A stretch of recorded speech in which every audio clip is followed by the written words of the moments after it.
And my name's Eileen Webster, and I'm a pharmacist from Colorado.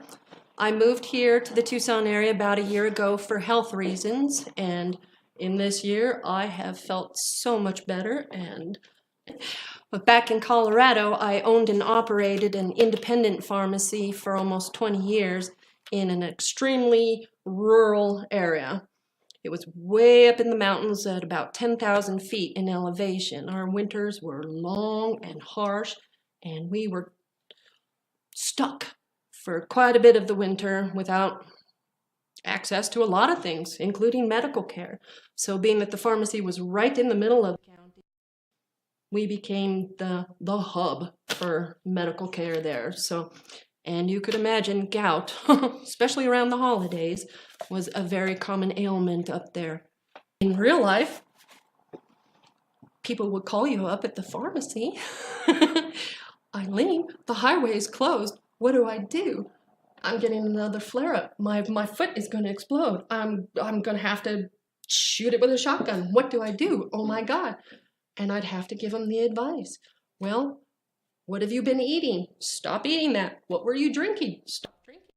Start drinking lots of water. What do you have at home? You can't get into town to get help. Well, start digging through your medicine cabinet. What have you got? Well, I've got some ibuprofen. Well, okay, that'll work. What else have you got? Go through the vitamin cabinet. What have you got in there? And just have them read off everything they had.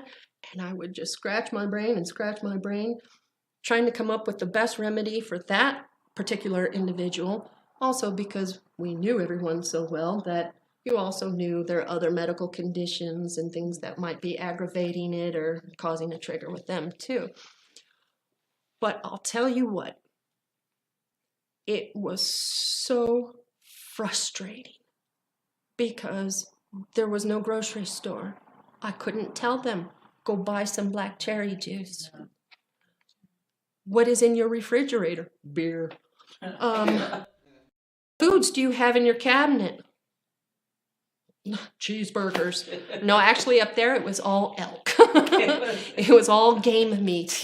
your worst culprits. And so what could I do? My God, so I would have to try to talk them off the ledge with, again, what they had at their fingertips. And I'll tell you what, if I had had just one more trick I could have given them to get them through that night or the next day until there would be a doctor in town again, I would have given anything for that little trick if I'd have known that trick then. And I think that trick is BioTouch. Because these poor fellas, and I say fellas, forgive me, these poor folks stranded out on their ranches in so much pain, and their families are feeling so helpless. They want to do something. What can we do, Eileen, to help? If there was a way I could have got on the phone and said, all right, now sit him down. All right, take off his shirt. Okay, now take your first two fingers and touch him here. Now touch him there and walk them through that to just, if it could have helped even the slightest, well, I'll tell you what. The gratitude for just the little bit that we could help them with, just, an ice compress or Epsom salts or the other little remedies that we could come up with. They were so grateful for that. If BioTouch could have helped them then, oh my God.